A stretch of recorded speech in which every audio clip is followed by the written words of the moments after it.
Welcome to this candid conversation exclusively on iDream. శ్రావణ మాసం లక్ష్మీదేవికి చాలా మంది పూజలు చేస్తున్నారు, కానీ నిజానికి లక్ష్మీదేవి అంటే ఐశ్వర్యాన్ని హ్యాండిల్ చేయడం ఒక పెద్ద కళ, ఒక సైన్స్ కూడా. ఎందుకంటే ఈ రెండింటిని బ్యాలెన్స్ చేసుకుంటూ మనకి కావాల్సిన అవసరాల కోసం డబ్బుల్ని సేకరిస్తూ కొంత డబ్బు దాచుకుంటూ ఫ్యూచర్కి ప్లాన్ చేసుకుంటూ ఉండడం ఒక చాలా పెద్ద టాస్క్ అని చెప్పాలి. ఇవాళ we have a very big expert మనతో పాటు. రామ్ ప్రసాద్ గారు is a personal finance consultant అని చెప్పాలి, ఇన్వెస్ట్మెంట్ ప్లానర్ అని చెప్పాలి. వారి అపారమైన అనుభవాల్లో ఎక్కడెక్కడ ఇన్వెస్ట్ చేయాలి, ఎంత డబ్బులు దాచుకోవాలి, ఎంత ఖర్చు పెట్టచ్చు, మౌలిక విషయాలు తెలుసుకుందాం. రామ్ ప్రసాద్ గారు, థ్యాంక్ యూ సో మచ్ అండి. నమస్కారం. నమస్కారం మేడం. యా, సో బేసికలీ డబ్బుల్ని హ్యాండిల్ చేయడం ఒక ఆర్ట్, నిజమేనా అది? Yes ma'am. యా, అందరికీ వచ్చే క్వశ్చన్. చిన్నప్పుడు అయితే మా తాతగారి టైంలో అయితే పొదుపు చేయి, దాచుకో ఎక్కువ అని స్ట్రెస్ చేసేవారు. ఇప్పుడు it is a day of spending. So ఈ రెండింటిని అసలు ఎలా బ్యాలెన్స్ చేసుకోవాలి మనీని? మన భవిష్యత్తుని నిర్ణయించేది మనం సంపాదిస్తున్న మనీ కాదు, మనం పెడుతున్న పెట్టుబడులు. మీకు ఎంత వచ్చిందని కాదు, దాన్ని ఎలా ఇన్వెస్ట్ చేశారనేది మన ఫ్యూచర్, మన కిడ్స్ ఫ్యూచర్ని డిసైడ్ చేస్తుంది. అవును. సో ఒక ఇండివిజువల్ వ్యక్తి యొక్క లైఫ్లో ద మోస్ట్ ఇంపార్టెంట్ థింగ్ ఏంటంటే it has to be the investment and protecting his family. మళ్ళీ పాయింట్ వైజ్ చెప్పండి. రిస్క్ కవర్ ఉండాలి, అవసరాలకి డబ్బులు ఉండాలి, మూడోది ఫ్యూచర్ నీడ్స్ని ఐడెంటిఫై చేయాలి, నాలుగోది బహుశా లగ్జరీస్కి ఇతరత్ర ఇప్పుడు ఇంటెలిజెన్సెస్కి కూడా కొంత బఫర్ ఉండాలి. ఒక వ్యక్తి లైఫ్లో ఎంత సంపాదించాడు ఎంత ఇంపార్టెంటో, దాంట్లో ఆయన ఎంత అనుభవించారు అనేది కూడా ఇంపార్టెంట్. అవును కదా. I see lot of people after making money, creating more assets, they still live poor and die rich. అంతే. That's the biggest disease today. Disease కదా అది యాక్చువల్లీ. అదే నిజం. ఎంత ఎక్స్పెన్సెస్ తగ్గించండి అనేది తప్పు. ఖర్చు పెట్టుకోండి, భవిష్యత్తు కూడా దాచుకోండి. అవును. ఖర్చు పెట్టడం మానేసి భవిష్యత్తు గురించి దాస్తే భవిష్యత్తులో ఇద్దరు ఉండకపోవచ్చు. కరెక్ట్. అంతే కదా. You need to have a decent life style, quality life style, travel, clothing, food, vacations, everything is need in life. It's not just saving money. Ram Prasad గారు, చాలా మందికి డౌట్లు ఉంటాయి, అంటే how to make this wise decisions అని చెప్పి. So కొన్ని నేను అందరి తరఫున కొన్ని క్వశ్చన్స్ అడగబోతున్నాను మిమ్మల్ని. ఫస్ట్ ఆఫ్ ఆల్, ఒక వ్యక్తి, ఒక వర్కింగ్ ఎంప్లాయీ ఇంటికి వచ్చే ఇన్కమ్ని ఎలా ప్లాన్ చేసుకోవాలి, ఏ రేషియోలో సేవ్ చేయాలి, ఎంత ఖర్చు పెట్టాలి? There is a private sector employee who is making 80,000 per month. He is just 32 years, having one kid, no dependents. His parents are well off, both are pensioners. They can't even spend their pension. They are also giving him some money. అవును. ఇంకా అతని story వేరు. If there is a person who has a dependent parents ఆరోగ్యంగా లేరు, siblings లో కూడా కొందరు settle అవ్వలేదు, ఇంకా డిపెండ్ అయి ఉన్నారు, అప్పుడు ఆయన స్టోరీ వేరు. ఇంకా సేవింగ్ ఎక్కడ? ఆ 80,000 బాధ్యతలుగా సరిపో. అవును. అప్పుడు ఆయన ఫోకస్ చేస్తుంది ఇన్కమ్ పెంచుకోవటం మీద, సేవింగ్స్ మీద కాదు. మొదటి వ్యక్తి ఆయన విహారయాత్రలు కూడా ప్లాన్ చేసుకోవచ్చు. కాబట్టి పరిస్థితిని బట్టి స్టాండర్డ్ ఉండదు. నాకు ఎక్కడ నచ్చదంటే, చాలా మంది ఇప్పుడు చాలా స్టాండర్డ్ ఫార్ములా ఏంటంటే, మీ ఏజ్ ఎంత ఉంటే అంత డెట్ లో పెట్టండి, 100 minus me age has to be equity. అంటే ఎక్స్ప్లెయిన్ చేయండి ఒకసారి. చాలా చూసే వాళ్ళకి డెట్ ఈక్విటీ అనే టెక్నికల్ పదాలు. రిస్క్ లేకుండా గవర్నమెంట్ బాండ్స్ కానీ, బ్యాంక్ ఫిక్స్డ్ డిపాజిట్స్ కానీ డెట్ కింద కన్సిడర్ చేస్తాము. ఈక్విటీ మార్కెట్స్లో నేనైతే మ్యూచువల్ ఫండ్స్ వరకు ఆగిపోతాను, స్టాక్స్ వరకు వెళ్ళే ధైర్యం చేయను. వాటిలో పెడితే దాన్ని ఈక్విటీ మ్యూచువల్ ఫండ్స్ అంటాం. ఇప్పుడు 30 ఏళ్ళ వయసు ఉంటే మీరు 30% మాత్రం డెట్లో పెట్టుకొని ఫిక్స్డ్ ఇన్కమ్ ప్రొడక్ట్స్లో, మిగిలిన రిస్క్ ఉన్నా సరే డబ్బులు ఎక్కువ వస్తాయనే దాంట్లో పెట్టుకోమని చెప్తారు. నేను అంటాను, మీకు వస్తున్న ఇన్కంలో కాదు ఈ ప్రపోర్షన్, మీ ఓవరాల్ నెట్వర్క్లో ఈ ప్రపోర్షన్ చూసుకోవాలి. మీకున్న నికర ఆస్తిలో ఇది వాడండి. కానీ అది ఎవరు వాడలేరు. ఎందుకంటే ఈ నాలెడ్జ్ వచ్చి 40 ఇయర్స్ 36 ఇయర్స్ వచ్చి, 2 కిడ్స్ వచ్చి, నేను ప్రైవేట్ సెక్టర్ ఎంప్లాయీ, నా జాబ్ ఆగిపోతుంది, తర్వాత కావాలి అని ఇన్వెస్ట్మెంట్ థాట్ వచ్చే టైంకి ఇతను ఆల్రెడీ కొన్ని చేసి ఉంటాడు. పేరెంట్స్ నుంచి కొన్ని ఆస్తులు వచ్చి ఉంటాయి. ఇప్పుడు అవన్నీ కలిపి 4 కోట్లు ఉందనుకోండి. Let say someone is lucky enough, వాళ్ళ పేరెంట్స్ ఇచ్చారు, ఊర్లో ఒక పొలం ఇచ్చారు, ఇక్కడ 2 స్థలాలు కొన్నాడు, ఒక అపార్ట్మెంట్ కొన్నాడు, 4 కోట్లు ఉంది. ఇప్పుడు ఇతని జీతం 1 lakh ఉంది, ఇతని ఏజ్ 40. ఇప్పుడు ఇతను ఆ రూల్ ప్రకారం 40% డెట్లో పెట్టి 60% ఈక్విటీలో పెడితే, అతను అసలు పెడుతున్న అమౌంట్లో కదా, మళ్ళీ ఇది అతను మొత్తం జీవితంలో కాదు కదా. అవును. అప్పుడు అసలు ఎన్నాళ్ళు పోతే ఏం సాధిస్తాడు ఈక్విటీలో? అవును.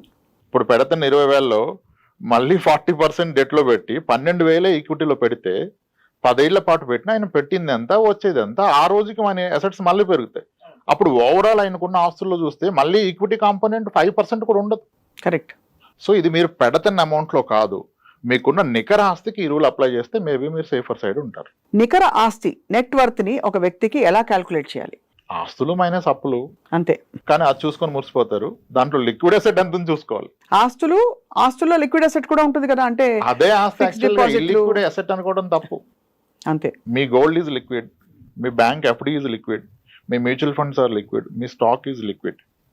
మీకున్న స్థలాలు పొలాలు లిక్విడ్ కాదు, ఇల్లిక్విడ్. ఇప్పుడు ఒకసారి మీరు అన్నట్టు వాళ్ళ పరిస్థితిని బట్టి వాళ్ళు ఎంత ఇన్వెస్ట్ చేయాలి, ఎంత సేవ్ చేయాలి అని అంటున్నారు కదా. ఉదాహరణకి కొండ గుర్తులు కొన్ని ఉంటాయి. నా జీతంలో ఎంత భాగం నేను ఈఎంఐలు పెట్టుకోవచ్చు, ఎంత భాగం నా జీతంలో నేను హౌస్ రెంట్ కట్టచ్చు, ఒకవేళ ఈఎంఐ లేదు బట్ హౌస్ రెంట్ ఉంది, what is the reasonable percentage అంటే ఏం చెప్తారు సార్? అదే మేడం, ఫస్ట్ నేను స్టార్ట్ చేసిన కన్వర్జేషన్. ఇప్పుడు 8 కోట్లు ఆస్తున్న వ్యక్తి అతని జీతంలో 50% రెంట్ కడితే కూడా తప్పలేదు. ఎందుకంటే ఆయన ఫ్యామిలీ ఏమి ఈయన జీతం మీద డిపెండెంట్ లేదు. ఆయనకున్న అసెట్స్ విల్ టేక్ కేర్ కదా, అవి చూసుకుంటాయి కదా, అప్పుడు ఎంతకైనా వెళ్ళిపోవచ్చు. నీకు ఏ ఆస్తి లేనప్పుడు ఇదే ఆధారమైనప్పుడు ఎంత తక్కువ పెడితే అంత మంచిది. ఓహో, ఆ తక్కువలో మళ్ళీ సరైనది ఏది సరికాందేది చూసుకోవాలి. ఇప్పుడు పిల్లల ఎడ్యుకేషన్ అనేది the best investment in life. అదే ఇప్పుడు అక్కడ కాంప్రమైజ్ అయిపోయి అక్కడ నేను లక్షలు పోయిను 1000 పోయిను అంటే భవిష్యత్తు ఎలా? కరెక్ట్. ఇప్పుడు I see lot of people, అంటే నేను ఇప్పుడు నా వయసు చిన్నదైనా నాకంటే పెద్దవాళ్ళని చాలా మందిని కలుస్తాను కదా, చాలా మంది దే ఆర్ మోస్ట్ హ్యాపీ. వాళ్ళ పిల్లల మొదటి జీతం వీళ్ళ చివరి జీతానికన్నా ఎక్కువ, లేదా ప్రజెంట్ జీతానికన్నా ఎక్కువ. అవును, అది అలా పాసిబుల్, అలా సాధించగల చాలా మంది ఆస్తులు ఏం కూడబెట్ల.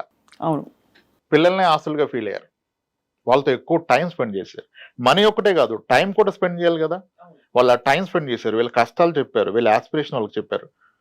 అమ్మ నువ్వు డాక్టర్ అయితే ఇంకో మన కుటుంబంలో తరహాల్లో నువ్వు ఫస్ట్ డాక్టర్ అవుతావురా, అందరూ నా గురించి చెప్తాను, నేను గర్వంగా తిరుగుతాను. ఒక తను చెప్తే కూతురు అవుతుంది. డబ్బులు ఒకటే ఇచ్చేస్తే అవుతుందా?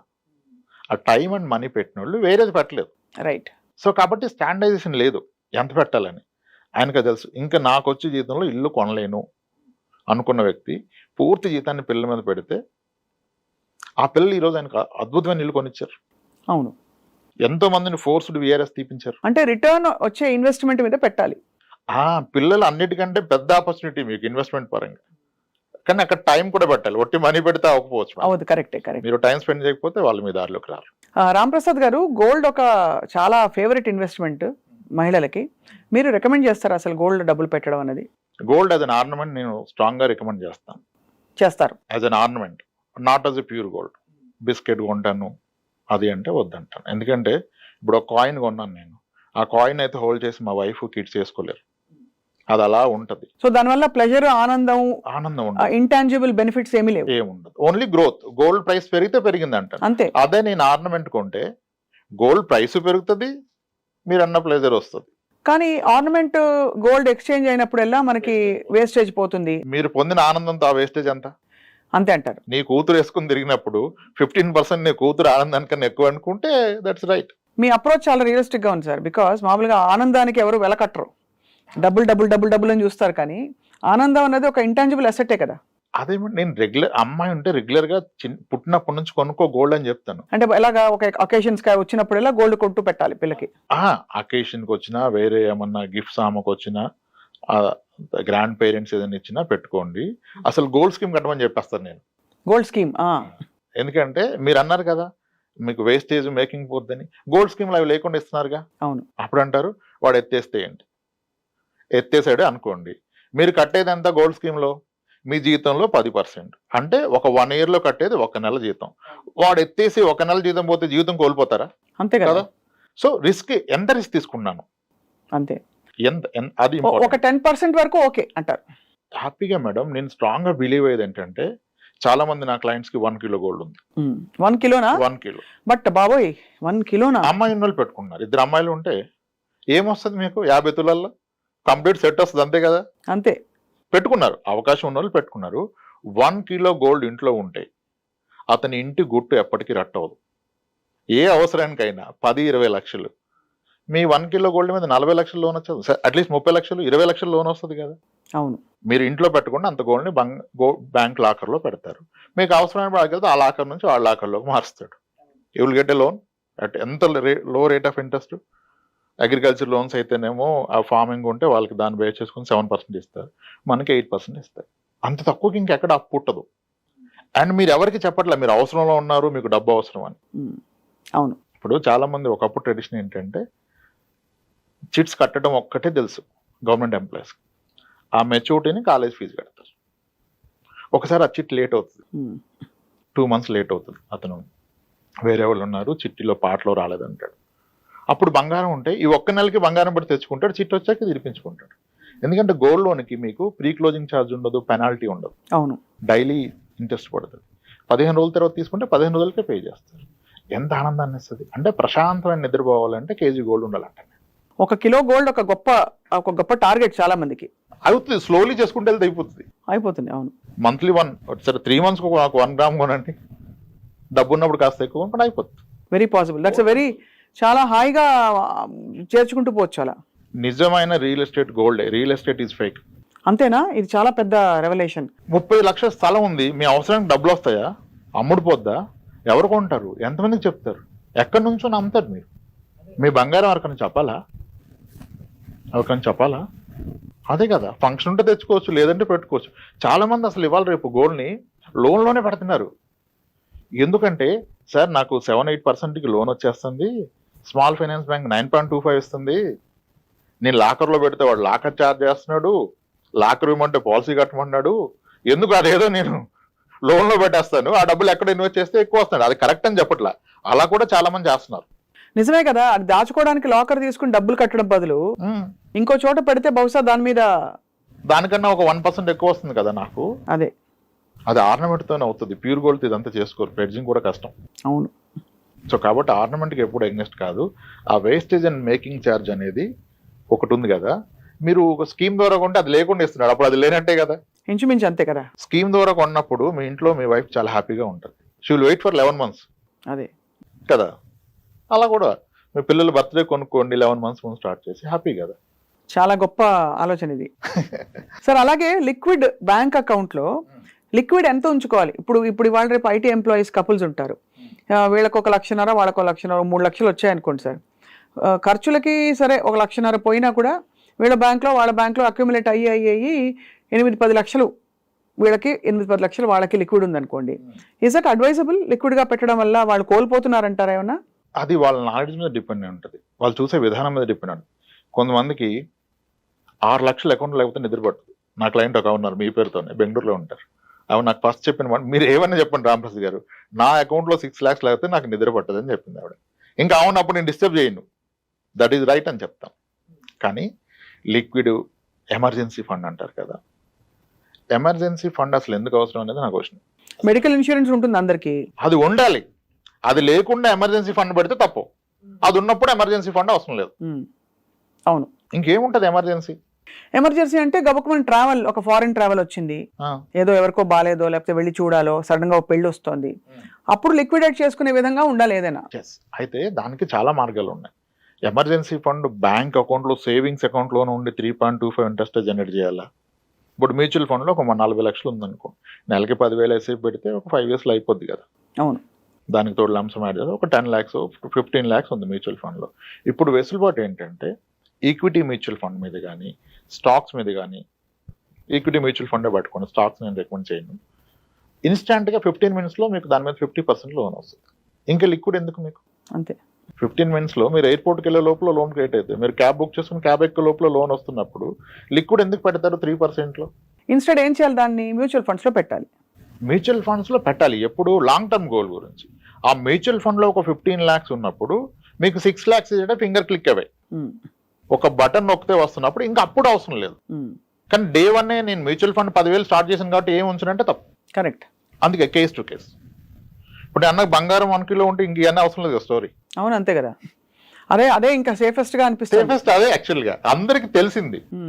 ఇప్పుడు కొత్తది పరిచయం చేయాలంటే కష్టం. ఈ ఎపిసోడ్ భర్తలందరూ చూడాలని చెప్పి మేము కోరుకుంటామండి, భార్యల పేరిట గోల్డ్ కొంటారని.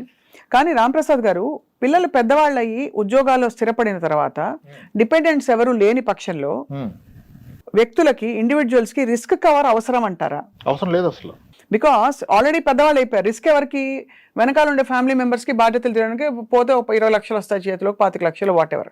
వాళ్ళు పెద్దవాళ్ళే స్థిరపడిపోయారు అనుకోండి, వీళ్ళకి రిస్క్ కవర్, లైఫ్ ఇన్సూరెన్స్ లో అవసరం. రిస్క్ ఉండటమే పెద్ద రిస్క్. అప్పుడు మీ వల్ల ఆదాయం లేదు, మీరుంటే ఖర్చు, మీరు పోతే డబ్బు.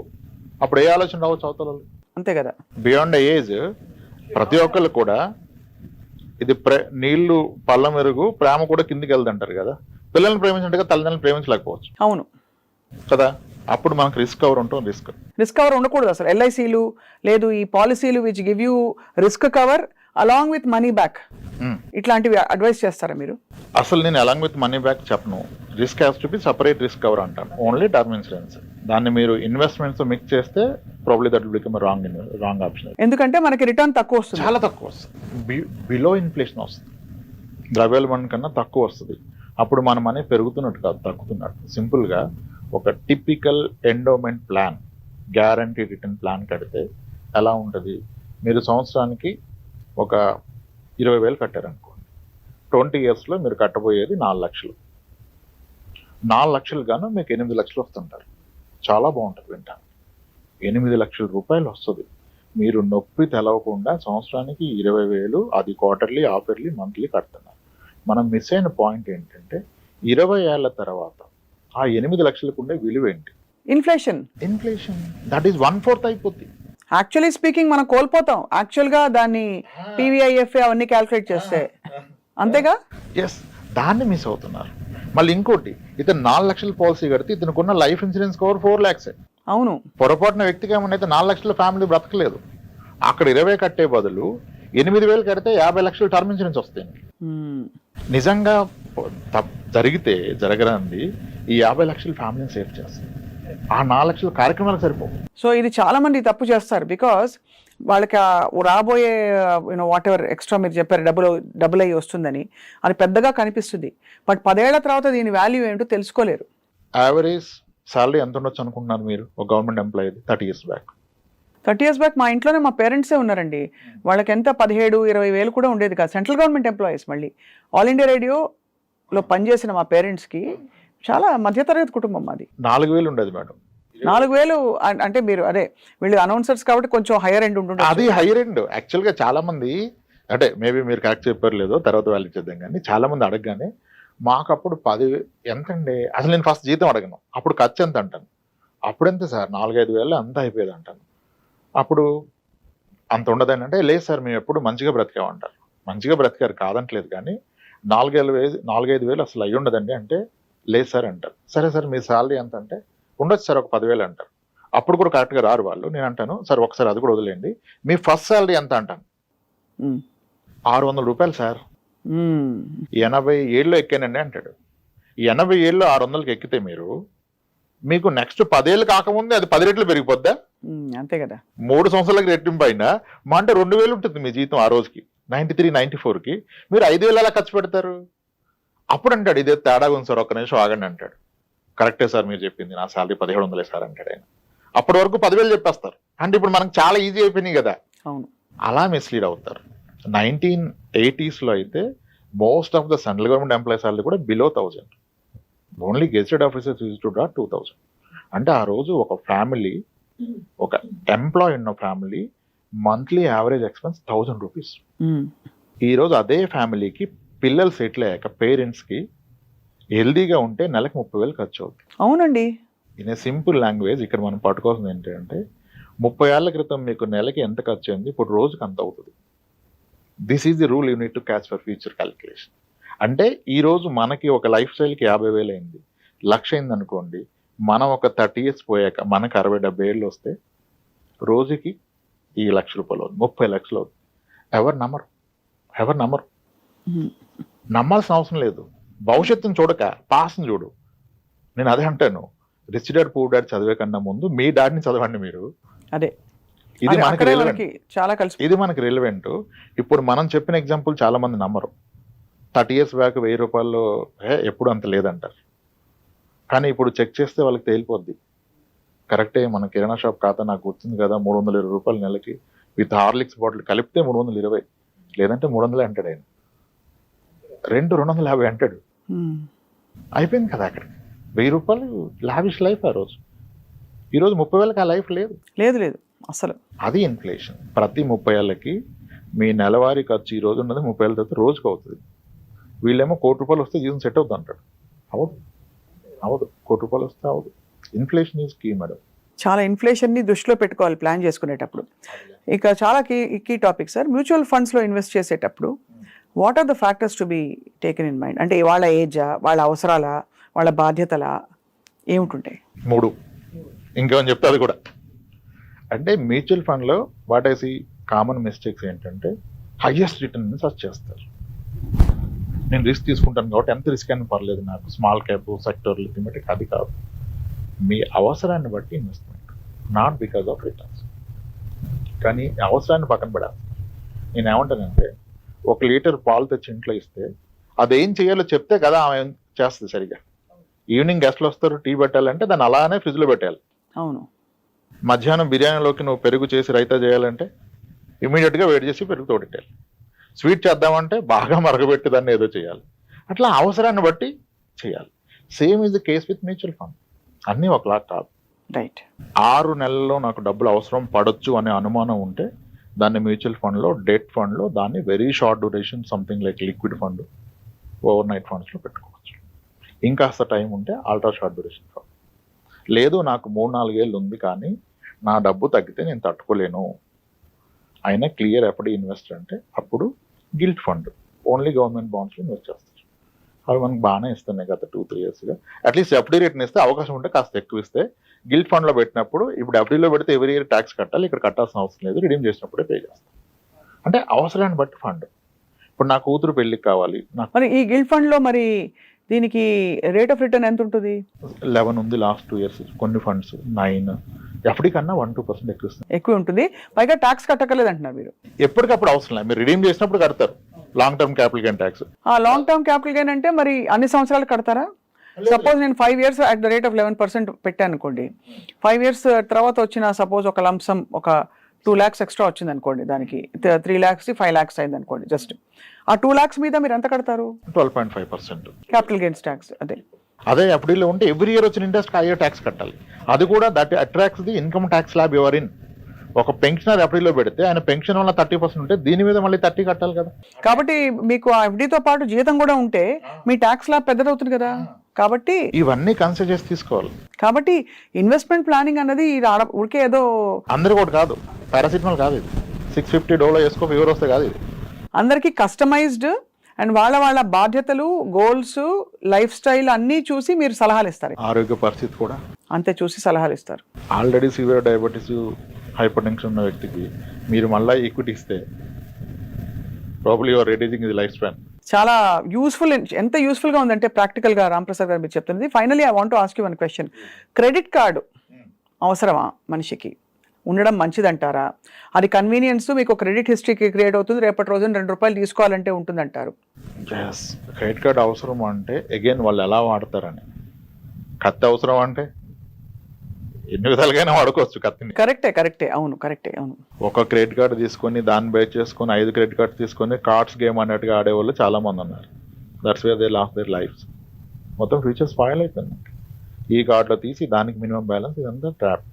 మీరు ఒక credit card with best limit పెట్టుకొని దాన్ని ప్రాపర్గా ఎవ్రీ మంత్ అన్ని దాని మీద కొనుక్కొని విత్ ఇన్ లిమిట్లో కడితే ఇట్స్ అబ్సల్యూట్లీ మీకు ఒక ట్రాక్ ఉంటుంది. ఇంక మీరు ఎక్సెల్ వేసుకోవాల్సిన అవసరం లేదు.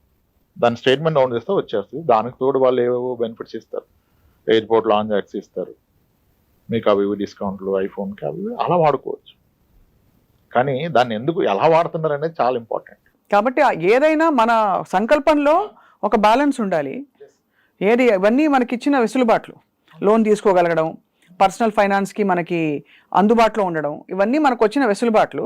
బట్ వాటిని చాలా తెలివిగా, విచక్షణతో వాడుకోవాలి. క్రెడిట్ కార్డు వాళ్ళు మనకి ఇచ్చేదే, మనం ఫెయిల్ అయితే they will make money. When you're not paying full amount on time, minimum balance pay చేస్తే almost you will charges annually 40-50%. బాబోయ్. మంత్లీ 3-5% చేస్తారు. చాలా మంది ఆ ట్రాప్లోకి వెళ్ళి మినిమం బ్యాలెన్స్లోనే ఉంటారు, అసలు తీరదు. అలా 10 members ఉన్నా దే కార్డ్ వాళ్ళు they make money. On time వాడుకొని ఆన్ టైం కట్టే వాళ్ళతో వాళ్ళకి ఏమీ రాదు. అంతే కదా. మేబీ కొన్ని టైప్స్ ఏమైనా రావచ్చు బ్యాక్ ఎండ్లో, కానీ సో దాన్ని వాడటం చాలా important. So as we wind up Ramprasad garu, of course people will contact you. మీకు డైరెక్ట్గా వాళ్ళకి ఏమైనా ఇంకా సలహాలు కావాలంటే మీరు వాళ్ళు మాట్లాడుకోండి. అయితే మీరు ఇచ్చే గోల్డెన్ ప్రిన్సిపల్ టువర్డ్స్ మనీ పట్ల మన యాటిట్యూడ్, ఒక గోల్డెన్ ప్రిన్సిపల్ చెప్పండి sir before we wind up. నేనైతే నాకు గోల్డెన్ ప్రిన్సిపల్ ఉంది, చెప్పండి, మీరు చెప్పండి. రెస్పెక్ట్ ఇట్, అంతే. That has to be respect అంటే దాన్ని వాల్యూ ఇస్తాము, రెస్పెక్ట్ ఇస్తాము, దాన్ని ఎక్కడ ఉంచాలో అక్కడే ఉంచుతాము. ఎక్కువ దాన్ని రెస్పెక్ట్ ఇచ్చే వాళ్ళని మనం మరీ దగ్గరికి లాక్కోం కదా, అదొక వనరు. It's all depends on the it's relation with money. How better you keep it's better, better your life, your future. అంతే. దాన్ని స్పాయిల్ చేసుకుంటే you will never come out of it. చాలా యూస్ఫుల్ టిప్స్ తోటి చాలా మంది చేస్తున్న పొరపాట్ల మీద దృష్టి పెడుతూ మీరు చెప్పిన ఇన్ఫర్మేషన్ చాలా బాగా ఉపయోగపడుతుందండి రాంప్రసాద్ గారు. Thank you so much. నమస్కారం. థ్యాంక్స్.